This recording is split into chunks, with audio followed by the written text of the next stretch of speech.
मित्रांनो, ठरलं तर मग या मालिकेच्या आजच्या भागामध्ये सायली आता लवकर सर्वांच्या अगोदर उठते आणि सगळं काही अगदी व्यवस्थित आवरून किचनमध्ये गेल्यानंतर कॉफी बनवू लागते. त्याच वेळी आता तिला आठवतं की अगोदर चित्र माझं घराचं कसं होतं, जण डायनिंग टेबलवर बसायचे, मी सर्वांना कॉफी नाश्ता द्यायची. हे सगळं आठवल्यानंतर तिला आता खूप वाईट वाटतं, तिच्या डोळ्यातून पाणी येतं. तेवढ्यातच विमलताई तेथे येते आणि सायलीकडे पाहत म्हणते, घरातली गृहलक्ष्मी जेथे अन्न शिजवते ना, तेथे नेहमी सुख आणि समाधानच नांदतं. कारण तुम्हाला असं ओट्याकडे बघून ना खूप भारी वाटतंय. फक्त तुम्हाला हवं तेव्हा येता आलं असतं ना तर खूप बरं वाटलं असतं. तेव्हा सायली म्हणते, हेही होईल विमलताई, आणि लवकरात लवकर चित्रसुद्धा पालटलेलं असेल. बरं, मी लवकरात लवकर स्वयंपाक करते, म्हणजे काय होईल, तुम्हाला सुद्धा स्वयंपाकघर रिकामं होईल. तेव्हा विमल म्हणते, सावकाश होऊ द्यात, कारण तुम्हाला अशी घाई करावी लागते ना, तेच मला माझ्या मनाला पटत नाही. आणि तुम्हाला सगळ्यांसाठी काही गोडाचं सुद्धा करता आलं नाही हो, कारण बिचारे अर्जुन दादाने तुम्हाला गोडाचा शिरा बनवायला सांगितला आणि त्याच वेळी नेमका स्वयंपाकघरावरचा ताबा गेला. तेव्हा सायली गालातच हसते आणि म्हणते, विमलताई, अहो पण माझ्या माणसांवरचा हक्क काही गेलेला नाहीये. तेव्हा सायली म्हणते, एक काम करूयात आपण विमलताई, मी माझ्या माणसांसाठी गोडाधोडाचा स्वयंपाक बनवते. मग आता विमल म्हणते की कसं असं शक्य आहे, कारण तुम्ही जर बनवलं आणि सर्वांना समजलं तर कुणीही खाणार नाही. तेव्हा सायली म्हणते, पण आपण आता इथे कुणी नसताना बनवू शकतोच ना, तुम्ही असं सांगा ना की तुम्ही स्वतःच्या हाताने बनवलं आहे म्हणून. तेव्हा ठीक आहे असं विमल म्हणते आणि काहीही करून आपण हे आता जुळवून आणूच दोघी जणी, असं म्हणते. आणि सायलीच्या या नव्या मिशनमध्ये ती सुद्धा सामील होते. दोघींनाही आता आनंद झालेला असतो. मग आता दुसरीकडे मधुभाऊ हे पोलीस स्टेशनला जाण्याची तयारी करत असतात. कुसुम विचारते, झाली ना सर्व तयारी, कागदपत्र घेतली ना? मग आता मधुभाऊ म्हणतात, हो झाली आहे सर्व तयारी. त्याचवेळी मधुभाऊंना कुणाचा तरी फोन येतो. तेव्हा ते आता म्हणतात, थांब, कुणाचा आलाय बघतो. मग आता ते खिशामधून मोबाईल काढतात आणि पाहतात तर जोशीचा फोन आलेला असतो. तेव्हा ते म्हणतात, बघ आता या खोटारड्या जोशाचा फोन आलाय. मग आता याला ना असं सुनावतो ना की विचारू नको, असं मधुभाऊ जरा रागातच म्हणतात. कुसुम म्हणते, अहो नको नको, अहो अर्जुनने काय सांगितलंय लक्षात आहे ना तुमच्या, त्या जोशाला काही बोलायचं नाही म्हणून, आपण त्याच्याच टीममध्ये आहोत असंच त्याला भासवून द्यायचं आहे अजून. तेव्हा मधुभाऊंना बोलणं आठवतं की अर्जुनने सांगितलंय की तुम्ही जसं नॉर्मल वागता बोलता तसंच त्या जोशीबरोबर बोलायचं आहे. म्हणूनच ते आता लगेच कॉल रिसीव करतात आणि विचारतात, काय जोशी साहेब बोला ना. मग जोशी इकडून विचारतो, काय मधुभाऊ, अहो तुमची तब्येत वगैरे सगळं बरं आहे ना, काही त्रास तर होत नाही ना? मधुभाऊ म्हणतात की नाही, अगदी ठणठणीत आहे माझी तब्येत. मग पुढे आता जोशी म्हणतो की मी सांगितलेलं लक्षात आहे ना, अहो रोज पोलीस स्टेशनमध्ये जाऊन सही देण्याची गरज नाही, कारण मी माझी वट वापरून तुमच्यासाठी सूट सवलत मागून घेतली आहे. की मधुभाऊंना आजकाल वयोमानामुळे जमत नाही सारखं सारखं सही करायला यायला, आठवड्यातून 1-2 केली तरीही चालतील असं मी त्यांना सांगितलंय, त्यामुळे तुम्ही जाऊ नका. तेव्हा आता मधुभाऊ म्हणतात, अहो साहेब तुम्ही सांगितल्याप्रमाणे ना मी आपल्या घरी आरामच करतोय, असंच मधुभाऊ अर्जुनने सांगितल्याप्रमाणे बोलतात. मग कुसुम आता पटकन फोन कट करते. इकडे आता जोशी म्हणतो, आपण भेटूयात हां पुढच्या तारखेला, पण इकडे कुसुमने आता कॉलच कट केलेला असतो. मग आता ती म्हणते, बरं झालं पुढे काही बोलला नाहीत तुम्ही, असं म्हणून ती मोकळा श्वास घेत लगेच मधुभाऊंबरोबर सही करायला निघते. इकडे सायली आता भरभर स्वयंपाक बनवू लागते. त्याचवेळी विमल मात्र आता हाताची घडी घालून सर्वांवर लक्ष ठेवत असते. पूर्ण आजी किंवा कल्पना कुणी आलं तर प्रॉब्लेम नको उगीच म्हणून. सायली म्हणते, सांगा हा कुणी आलं तर, माझी स्वयंपाकाची वेळ नसताना मी इथे आली आहे. विमल म्हणते, नाही नाही, असं कसं कुणी येईल लगेच. पुढे विमल म्हणते, अजून तरी इथे कुणी नाहीये, परंतु पूर्ण आई आणि त्याचबरोबर कल्पना वहिनी येण्या अगोदर सगळं काही आपल्याला उरकायचंय. तेव्हा सायली म्हणते, अश्विन भाऊजी आणि बाबा तसंही इतक्यात काही येणार नाहीये. तेव्हा विमल आता म्हणते की अहो कुणी आलंच ना तर मी तुम्हाला शिट्टी वाजवून सांगेल, आता मी थोडं पुढे जाऊन बघते कुणी येत असं म्हणून ती लगेच दरवाजाकडे जाते. त्यानंतर विमल आता दरवाजातून डोकावून बघत असते कुणी येतंय की काय. तेवढ्यातच आता समोरून कल्पना आणि पूर्णा आजी या दोघीही येत असतात. तेव्हा विमलची मात्र आता धांदलच उडते. सायली अगदी तिच्याकडे न पाहता मन लावून आपली स्वयंपाक बनवत असते. तिला समोर काय होतंय ते दिसतच नाही, कारण विमल एवढी घाबरलेली असते आणि ती मोठ्याने शिट्टी वाजवते, परंतु तिच्या शिट्टीचा आवाजच आता सायलीपर्यंत पोहोचत नाही. तेव्हा आता विमलला काय करावं हे सुद्धा सुचत नाही. तेव्हा ती आता वेगवेगळ्या प्रकारे शिट्टी वाजवण्याच्या प्रयत्नात असते, तर सायली आपल्याच कामामध्ये व्यस्त असते. मग त्यानंतर आता विमल धावतच किचनकडे जाते आणि पूर्ण आई व वहिनी आल्या आहेत असं म्हणते. तेव्हा सायलीची सुद्धा आता खूपच धांदल उडते. तिला काय करावं, कुठे लपावं सुचत नाही. आता सायली तेथेच खाली लपलेली असते, तर विमल आता तिच्याकडे पाहतच राहते. त्यानंतर पूर्णा आजी आणि कल्पना या दोघीही जेव्हा घरात येतात तेव्हा मात्र आता इकडे भाजीचा सुगंध अगदी दरवळू लागतो. पूर्णा आजी आणि कल्पना या दोघीही खूपच खुश होतात, तर विमल त्यांच्याकडे पाहून हसते. मग काय ग, काय बनवलंय आज स्वयंपाकात असं आता लगेच कल्पना विचारते. त्यावेळी मी पनीरची भाजी बनवली आहे असं आता लगेच विमल सांगते. त्यामुळे आता कल्पना खुश होते आणि म्हणते, अरे वा, सगळ्यांच्या आवडीची पनीरची भाजी. मग विमल म्हणते, हो, आज सगळ्यांच्या आवडीची पनीरची भाजी असं म्हणून ती सायलीकडे पाहते, तर सायली मात्र हसत असते. त्यानंतर कल्पना आणि पूर्णा आजी दोघीही आतमध्ये येतात आणि तेथे आल्यानंतर पूर्ण आजी आता लगेच किचनमध्ये जाऊ लागतात. तेव्हा आता विमल घाबरतच म्हणते, अहो पूर्णाई, तुम्ही कुठे निघालात? तेव्हा पूर्ण आजी म्हणतात, नाही ग, पाण्याचा ग्लास घेते जरा. त्यावेळी विमल म्हणते, पूर्णाई, अहो थकून भागून आलात ना तुम्ही, एक काम करा, तुम्ही तिथेच बसा, मी तुम्हा दोघींसाठी पाणी घेऊन येते असं म्हणून ती त्या दोघींनाही पाणी देते. कारण तिथे सायली लपलेली असल्यामुळे आता उगीच यांना डाऊट यायला नको आणि घरात गोंधळ व्हायला नको असं आता विमलचं म्हणणं असतं. त्यानंतर आता विमल म्हणते, मी एक काम करते, पटपट स्वयंपाक आता उरकून घेते, म्हणजे थोडासा राहिलाय अजून. तुम्हालाही भूक लागली असेल ना, तुम्ही एक काम करा, बाहेरून आलात ना थकून भागून, जरा रूममध्ये जाऊन तुमच्या आराम करा, म्हणजे स्वयंपाक झाल्यानंतर मी लगेच बोलवते तुम्हाला. तर सायली मात्र विमलच्या या बोलण्यामुळे गालात हसते. पूर्णा आजी आणि कल्पना या दोघीही एकमेकींकडे पाहतच राहतात. तेव्हा पूर्णा आजी म्हणतात, बरं ठीक आहे, जातो आम्ही रूममध्ये. मग कल्पना पूर्णा आजींना घेऊन रूमकडे जायला निघते. तेव्हा आता सायली अगदी डोकावूनच पाहते, या दोघी गेल्या की नाही. विमल आता, सायली ताई, त्या दोघीही गेल्या असं म्हणून आता लगेच किचनमध्ये जाते. तेव्हा आता सायली लगेच उठते आणि मोकळा श्वास घेत म्हणते, विमलताई, अहो आज मी तर पकडलेच गेले होते. अहो बरं झालं तुम्ही मला जरा वेळी सावध केलं. मग आता विमल म्हणते, अहो कसलं काय, मी शिट्टी वाजवण्याच्या प्रयत्नात होते, परंतु मेली शिट्टी काही वेळेवर वाजानेच. तेव्हा सायली म्हणते, बरं ते जाऊ द्यात, आता मी कोशिंबिरीला पटकन फोडणी देते, म्हणजे मग सगळं झालंच, कुणीही आलं ना तरीही काही बिघडणार नाही. आता विमल म्हणते, हो ठीक आहे, चालेल असं म्हणून त्या दोघीही पटपट कामाला लागतात. तेवढ्यातच अर्जुन तेथे येतो आणि म्हणतो, ओ हो बायको, अरे वा, काय मस्त वास येतोय. तेव्हा आता ती म्हणते, हो जरा हळू बोला की.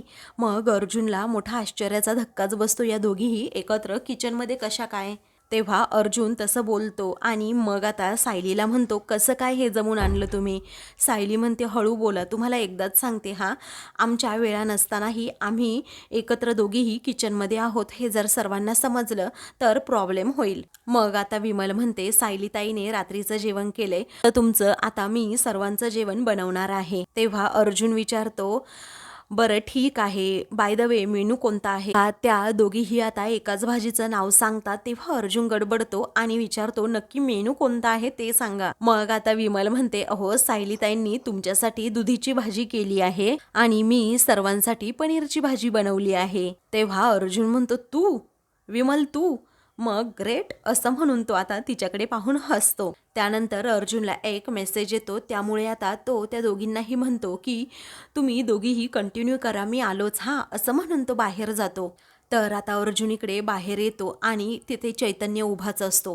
तेव्हा तो आता तेथे उभा असल्यामुळे अर्जुन म्हणतो की काय रे, झालं का काम आपलं. तर चैतन्य म्हणतो, हो काम तर झाले अरे, हे बघ, जोशी विरोधाचे सर्व पुरावे या फाईलमध्ये आहेत. अर्जुन आता खूपच खुश होतो. ते सर्व पुरावे पाहतो आणि लगेच म्हणतो की अगदी ग्रेट काम केलंस. त्या जोशीने जे काही केलं आहे ना चैतन्य, त्याची शिक्षा त्याला मिळणारच आहे. तर दुसरीकडे प्रतिमाने आता नाश्ता केलेला असतो. तेवढ्यातच प्रिया तेथे येते आणि नेहमीपेक्षा तिचा मूड अगदी छान असतो. तेव्हा ती आता म्हणते, आई तू नाश्ता केला का ग?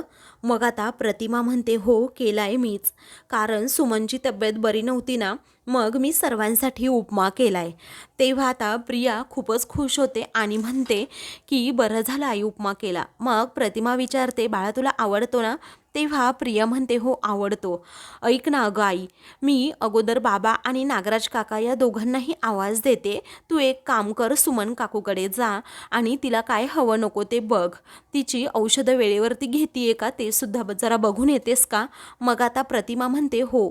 तर आता प्रतिमा तिथून गेल्यानंतर प्रिया काय करते, तर तेथे प्रतिमाने जो उपमा केलेला असतो तो उपमा आता सर्व एका कॅरी बॅगमध्ये टाकते आणि दुसरंच काहीतरी त्या बाउलमध्ये ठेवते आणि लगेच तेथून बाहेर जाते. तिच्या मनात वेगळंच काहीतरी असतं.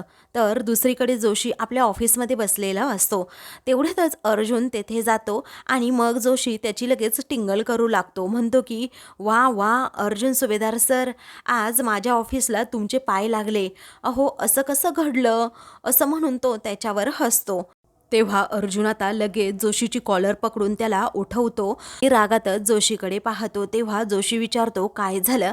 मग आता तू मधुभाऊंना फसवतोस का रे? अरे तुझे ते क्लायंट आहे ना, मग सगळ्या वकिलांना लाज वाटेल असं का तू काम करतोस? मग आता जोशी म्हणतो की मी का फसवू त्यांना? तुम्ही अशी दादागिरी नाही करू शकत, समजलं? उगीच नाही मधुभाऊ तुम्हाला गुंड म्हणतात. अहो मधुभाऊ आता तुम्हीच बघा, असं म्हणून आता जोशी हा मधुभाऊंना सांगतो की तुमचा हा जावई कसा माझ्यावर अरेरावी करतोय.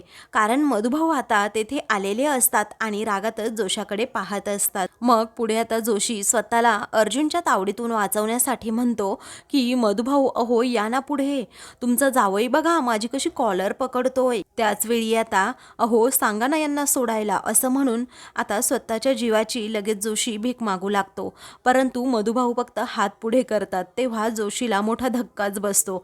चैतन्य अर्जुन त्याच्यावर अगदी मिश्किलपणे हसतात आणि म्हणतात की आता तुझा बॉस जरी आला ना तरीही तू मला थांबवू शकत नाहीये जोशी, समजलं? त्याच वेळी आता कोण बॉस माझा, असं जोशी विचारतो. तेव्हा महिपत शिकरे हा तुझा बॉसच आहे ना, कारण तू त्याच्यासाठी काम करतोस हे मला पूर्णपणे समजलंय. तेव्हा जोशी आता जरा घाबरतो आणि म्हणतो, छे छे तुम्ही काही पण बोलू नका, अहो मी तर त्याच्या विरोधात आहे. तेव्हा अर्जुन काय करतो तर जोशीला असा सोडून देतो आणि सनकन एक कानाखाली मारतो. तेव्हा जोशीला असं खुर्चीवर पाडत अर्जुन रागातच त्याला म्हणतो, तुला पुरावा दाखवावा एवढी लायकी सुद्धा तुझी नाहीये, परंतु अर्जुन सुभेदार आहे ना, तो कधीही पुराव्यांशिवाय बोलत नाही. तेव्हा जोशीच्या विरोधातला पुरावा अर्जुन लगेच मोबाईलमध्ये त्याला स्वतःलाच दाखवतो, ज्यामध्ये जोशी अर्जुन आणि मधुभाऊंच्या पूर्णपणे विरोधात असतो आणि सरळ सरळ महिपतला आता तो सांगत असतो की आपण एका टीममध्ये आहोत आणि तुमच्या साक्षीला मी या प्रकरणातून सोडवणारच. तो आता व्हिडिओ पाहिल्यानंतर जोशी पूर्णपणे घाबरून जातो, हादरून जातो, कारण आता त्याला काय करावं सुचत नाही. अर्जुनने त्याच्यासमोरच त्याचं खोटारडं सत्य आणलेलं असतं. मग आता जोशी त्याच्या हातापाया पडू लागतो. तेव्हा अर्जुन म्हणतो, आता तू आणि महिपत एकत्र आहे हे तर आम्हाला माहीत झालंय. मग आता जोशी म्हणतो की मला माफ करा, माफ करा. मग त्यानंतर अर्जुन म्हणतो, एक काम करायचं, आता तुझी सनद तर रद्द होणारच आहे, परंतु जे काही सत्य आहे ना ते सांगायचं. एक गोष्ट लक्षात ठेव, तुझा हा व्हिडिओ जर बार काउन्सिलला दाखवला ना तुझी सनद रद्दच होणार आहे. मग जोशी पुन्हा हातापाया पडून आपली सनद वाचवण्यासाठी हा अर्जुनकडे भीक मागू लागतो आणि म्हणतो, मधुभाऊ हे पहा, अहो महिपत शिकरेंनीच माझ्यावर दबाव आणला आणि मला फसवण्याचा प्रयत्न केलाय, त्यामुळे प्लीज तुम्ही माझं अशी सनद रद्द करू नका. महिपतच्या सांगण्यावरनंच मी हे सगळं काही केले, असं म्हणून आता जोशी जेवढं काही महिपतचं सत्य आहे ना तेवढं सगळं सांगू लागतो. तर दुसरीकडे भामटी प्रिया काय करते तर आता तिने ज्या बाउलमध्ये काहीतरी ठेवलेलं असतं ते पुन्हा एकदा काढून घेते आणि त्याचबरोबर ती आता घरातील सर्वांना आवाज देऊ लागते की चला पटकन नाश्ता करण्याची वेळ झालीये. तेव्हा आता सुमन आणि त्याचबरोबर प्रतिमा या दोघीही आता तेथे येतात. तेव्हा सुमन म्हणते, अहो वहिनी, तुम्ही मला औषधं दिलीत ना म्हणून जरा बरं वाटलं. मग तेव्हा आता प्रिया ही लगेच रविराज आणि नागराज या दोघांनाही आवाज देऊ लागते की चला पटकन नाश्ता करायला. ते दोघेही आता तेथे येतात आणि प्रियाचा मूड ठीक आहे हे पाहून आता म्हणतात की आज वातावरण जरा चांगलं वाटतंय. तेव्हा प्रिया आता हसतच म्हणते, बाबा आईने आज नाश्ता केलाय, आई अगं दाखव ना. तेव्हा प्रतिमा आता म्हणते, अगं त्यात काय दाखवायचंय बाळा. मग आता नागराज म्हणतो, अगं वहिनी बघू दे तर काय केलंय ते. तेव्हा ती आता म्हणते, उपमा केलाय. आता असं म्हणून जेव्हा ती आता त्या बाऊलवरचं झाकण काढते तर त्यामध्ये उपमाच नसतो. तेव्हा सर्वांनाच तेथे खूप मोठा धक्का बसतो. तर भामटी प्रिया ही गालातच हसते. तर आता प्रतिमालाच कळत नाही की तो उपमा नक्की कुठे गेला. सर्वजण तिच्याकडे आता पाहू लागतात. मग आता उपमा तर याच भांड्यामध्ये मी ठेवला होता, पण कुठे गेला काय माहीत, असं आता प्रतिमा म्हणते. तिला खूप वाईट वाटतं. त्याचवेळी सुमन म्हणते, वहिनी अहो तुम्ही दुसऱ्या कोणत्या तरी भांड्यात काढला असेल, मी येते की आता बघून जरा किचनमध्ये, असं म्हणून ती किचनकडे जाते. तेव्हा ती तो प्रसंग पुन्हा एकदा आठवू लागते की कशा प्रकारे मी हा उपमा इथे डायनिंग टेबलवर याच भांड्यामध्ये ठेवला होता आणि प्रियाला सुद्धा हा उपमा मी दाखवला होता. मग आता सुमन तितक्यात तेथे येते आणि म्हणते की वहिनी अहो किचनमध्ये सुद्धा नाहीये उपमा. मग आता असं म्हटल्याबरोबरच आता तेथे असणाऱ्या सर्वांना मोठा धक्काच बसतो. तेव्हा रविराज आता म्हणतो की अगं असं कसं प्रतिमा, तू उपमा बनवला होतास ना. मग आता प्रतिमा म्हणते, हो अहो मी उपमा बनवला होता. मग आता प्रिया लगेच बाजू सावरू लागते आणि म्हणते, आई अगं तुला उपमा बनवल्याचा फक्त भास झाला असेल, तू उपमा बनवला नसेल. तेव्हा प्रतिमा म्हणते, असं कसं. तेव्हा नागराज म्हणतो, वहिनी तुझं काही दुखतंय का, त्यामुळे असं होतंय का. मग प्रतिमा म्हणते, मी एकदम ओके आहे, मला काहीही झालेलं नाही. परंतु आता इथे प्रिया म्हणते, आई अगं नको एवढं टेन्शन घेऊ, तुला ना औषधं सुरू आहेत ना त्यामुळे असा भास होत असेल, तू औषधं व्यवस्थित घेते ना गं. मग प्रतिमा म्हणते, हो पण मला काहीही झालेलं नाही आहे, असं ती आता सतत सांगण्याचा प्रयत्न करते. तरीही प्रिया काही ऐकायला तयार होत नाही. ती आता म्हणते, नाही आई अगं काहीतरी तुलाच वेगळा भास झाला असेल. मग आता नागराज सुद्धा तिच्या जोडीला बसतो आणि मग तो आता म्हणतो, हो प्रिया तुझं म्हणणं बरोबर आहे, मला असं वाटतंय वहिनीला भास झाला असेल फक्त उपमा केल्याचा. त्यानंतर प्रतिमा म्हणते, असं होऊच शकत नाही, कारण उपमा काढून मी या भांड्यात ठेवला, नंतर वरून कोथिंबीर सुद्धा पेरली. अगं तन्वी तुला समजतंय ना बाळा मी काय म्हणतेय. मगाशी बघ मी तुला दाखवला होता तो उपमा, बघ ना तू म्हणाली होती आई काय बनवलंस तेव्हा. तेव्हा प्रिया म्हणते, आई अगं मला दाखवला होता, असं कधी घडलं.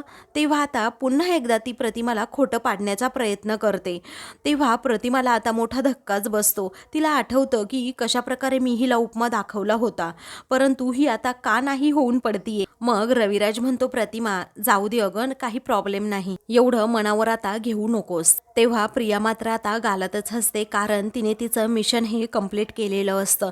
त्यानंतर आता लगेच सुमन म्हणते की जाऊ द्यात वहिनी एवढं टेन्शन घेऊ नका. वहिनी मी एक काम करते, सर्वांसाठी कॉफी बनवते, असं म्हणून आता ती लगेच किचनकडे जाते. तेव्हा प्रिया आता प्रतिमाला समजावू लागते, आई अगं टेन्शन नको घेऊस. मग आता प्रिया ही मनातच विचार करते की आता या आईची मी अशी अवस्था करणार आहे ना, हिचा उरलेला अर्धा मेंदू सुद्धा कोरा करकरीत होईल. मग दुसरीकडे जोशी घाबरलेला असतो आणि तो म्हणतो की मला माफ करा मधुभाऊ. तेव्हा अर्जुन त्याची कॉलर पकडतच आता म्हणतो, मधुभाऊंची माफी मागावी एवढी लायकी नाहीये तुझी, समजलं जोशी. तेव्हा जोशी म्हणतो की मधुभाऊ प्लीज, तरीही अर्जुन ऐकत नाही. मग आता तो म्हणतो, गुपचूप तू ते एनओसीवर सही कर, असं म्हणून तो त्याला त्याच्या टेबल जवळ ढकलून देतो. तेव्हा अर्जुन चैतन्याकडे ती एनओसी मागतो. मग आता त्या एनओसीवर अर्जुन सही करायला सांगतो आणि पेन सुद्धा देतो. तरीही जोशी आता सही करत नाही. तो म्हणतो, मधुभाऊ. मग आता मधुभाऊ त्याला इशारा करून सही करायला सांगतात. तेव्हा हट्टीवादपणे जोशी आता करत असतो आणि म्हणतो, जर सही नाही केली तर, कारण आता सर्वजण त्याच्या विरोधात आहे हे त्याला समजतं. मग आता अर्जुन म्हणतो की हे बघ, तू जर सही केली नाही तर, असं म्हणून चैतन्याकडून तो फाईल घेतो आणि लगेच जोशीला दाखवत म्हणतो, हे बघ, इथे किती तुझ्या विरोधाचे पुरावे आहेत. तू कोणाकडनं काम करण्यासाठी किती पैसे घेतले त्या सर्वांच्या नोंदी यामध्ये आहेत. आणि जर मी हे तुझे सर्व कारनामे तिथे बार काउन्सिलला दाखवले तर काय होईल ना तुला समजेलच. तुझं अख्खं लाईफ बर्बाद होऊन जाईल, असं म्हणून अर्जुन त्याला भीती दाखवतो. तेव्हा जोशी आता खूपच घाबरतो. अर्जुनला तो पटकन फाईल देत नाही. अर्जुनला समजतं हा काहीतरी गडबड करेल, म्हणूनच अर्जुन पटकन त्याच्या हातातून ती फाईल घेतो आणि चैतन्याकडे देतो. आणि मग नंतर, अहो जोशी, करा की आता पटकन सही, असं चैतन्य शांतपणे म्हणतो. तरीही जोशी ऐकत नाही. तेव्हा अर्जुन म्हणतो, कर सही, असं म्हणून तो त्याच्यावर चिडतो. तेव्हा जोशीला आता नाईलाजाने त्याच्यावर सही करावीच लागते. आता त्या एनओसीवर सही केल्यानंतर अर्जुन ती एनओसी हातात घेत गुड बॉय असं जोशीला म्हणतो. त्यानंतर हे महिपतला कळता कामा नये, कारण तू एनओसीवर सही केली आहे, असं अर्जुन आता पुन्हा एकदा जोशीला धमकी देत म्हणतो. जोशी आता घाबरूनच म्हणतो, नाही, मी नाही सांगणार महिपतला की मी एनओसीवर सही केली आहे म्हणून. मग आता मधुभाऊ म्हणतात, अहो जोशी, ऐका आता, आज ना उद्या देवाला या सगळ्याचा हिशोब तुम्हाला द्यावाच लागणार आहे. तेव्हा जोशी अजूनच हादरतो. मग आता आज ना उद्या नाही तर आजच याला हिशोब द्यावाच लागेल, असं अर्जुन जोशीला म्हणतो. त्यावेळी अर्जुन जोशीच्या खांद्यावर हात ठेवत म्हणतो, मधुभाऊ, आता काय होणार माहिती का, आता आपल्याबद्दल महिपतकडे हा कधीही तोंड उघडणार नाही, परंतु महिपतबद्दल आपल्याकडे तो तोंड नक्कीच उघडणार. तर आता जोशी म्हणतो की हो चालेल. मग दुसरीकडे आता घरातील सर्वजण जेवायला बसलेले असतात. तेव्हा अश्विन आता पनीरची भाजी खाऊन पाहतो आणि विमलकडे पाहतच राहतो, कारण त्याला टेस्ट खूप वेगळी लागते. त्यानंतर आता उद्या महाशिवरात्री आहे असं म्हणून पूर्णाजी कल्पनाला सांगतात. कल्पना म्हणते, विमल, अगं साबुदाणा भिजत घाल, हा उद्या खिचडी करावी लागेल. तेव्हा विमल ठीक आहे असं म्हणते. तेव्हा आता अश्विन विचारतो, विमलताई, तुम्हीच बनवली का ही पनीरची भाजी? तेव्हा सर्वजण ती पनीरची भाजी आता टेस्ट करून पाहतात. सर्वांना समजतं कुणी बनवली आहे. जरा विमल आता घाबरते. त्याच वेळी आता सर्व स्वयंपाक तूच बनवला आहेस का, असं पूर्णाजी विचारतात. आता तिची बोबडीच वळते, ती घाबरते. मग भाजी डाळ तू काहीही बनवलेलं नाही आहेस विमल, आम्हाला बरोबर चवी कळतात, असं आता कल्पना रागातच म्हणते. तेव्हा हे सगळं त्या मुलीने केलंय का, असं रागातच कल्पना विचारते. मग आता प्रताप विचारतो, विमल, हा सगळा काय प्रकार आहे, हे सगळं जेवण सायलीने बनवलंय का? तेव्हा पूर्णाजी रागातच विचारतात की ही तरी कुठल्या तोंडाने उत्तर देणार, कारण हिला मुळातच कळायला हवं होतं ना की कुठली चव आम्हाला एका घासात कळते म्हणून. तेव्हा आता प्रताप म्हणतो, विमल, अगं आम्ही तुला ना घरातली एक व्यक्ती मानतो. हल्ली काय झालंय ना, तू त्याचा गैरफायदा घ्यायला लागलीस आणि हे सगळं अर्जुनच्या लक्षात आलंय आता आमच्या. मग कल्पना म्हणते की तेव्हा मी तुला माफ केलं, परंतु आता तुझी हिंमत जास्तच वाढत चालली आहे. मग विमल बिचारी आता खूपच घाबरते. तेव्हा कल्पना म्हणते, नको त्या माणसांचा तुला ना जास्तच पुळका यायला लागलाय. त्याचवेळी अश्विन विचारतो, तिने तुम्हाला फोर्स केला असेल ना घराचे नियम तोडायचे म्हणून, आणि तुम्ही तिच्यासाठी खोटं बोलायचं. त्याचवेळी आता विमल म्हणते, नाही नाही दादा, असं नाहीये. कल्पना म्हणते, आता परत तिची अजिबात बाजू घेऊ नकोस, आणि तुला जर स्वयंपाकाचा कंटाळा आला असेल ना तसं सांग मला, कारण ती तर काय आमच्या स्वयंपाकघरामध्ये शिरायला अगदी तयारच आहे. मग आता सायली तेथे येते. विमल मात्र रडत असते. तेव्हा सायली म्हणते, आई, विमलताईंना काहीही बोलू नका. अहो, त्यांना कामाचा कंटाळा तर कधीच येत नाही. उलट मीच त्यांना म्हणाले होते की घरातील नव्या सुनेच्या हातून सर्वांचा स्वयंपाक व्हायला हवा. त्यानंतर आता पूर्णाजी या खूपच चिडतात आणि म्हणतात की आता इथून उठणंच चांगलं आहे, असं म्हणून त्या तेथून जातात. तेव्हा आता सायली म्हणते, अश्विन भाऊजी, बाबा, आजच्याच दिवस मी पुन्हा कधीही स्वयंपाक बनवणार नाही तुमचा, असं म्हणून आजच्याच दिवस तुम्ही जेवाना प्लीज प्लीज, असं म्हणून ही सर्वांना फोर्स करू लागते की आजच्याच दिवस जेवाना. मग प्रताप म्हणतो, या घरातली फसवणूक कधी संपणार आहे की नाही? तेव्हा आज पूर्णाई फक्त आणि फक्त तुझ्यामुळे उपाशी राहिल्या, असं म्हणून कल्पना आता रागातच तिथून जायला निघते. अश्विन सुद्धा जायला निघतो. सायली बिचारी आता सर्वांना हात जोडून विनंती करत असते, पण सर्वांचा राग आता आड येत असल्यामुळे सायलीचा सुद्धा नाईलाज होतो. आता सर्वजण न जेवताच निघतात तेव्हा सायली बिचारी खूप रडत असते. बाबा हो थांबा ना असं म्हणत असते. तर विमल सुद्धा आता खूपच रडू लागते. सर्व भरल्या ताटांकडे सायली आता पाहू लागते आणि खूप रडत असते. बिचारीला ते आता पाहवत नाही.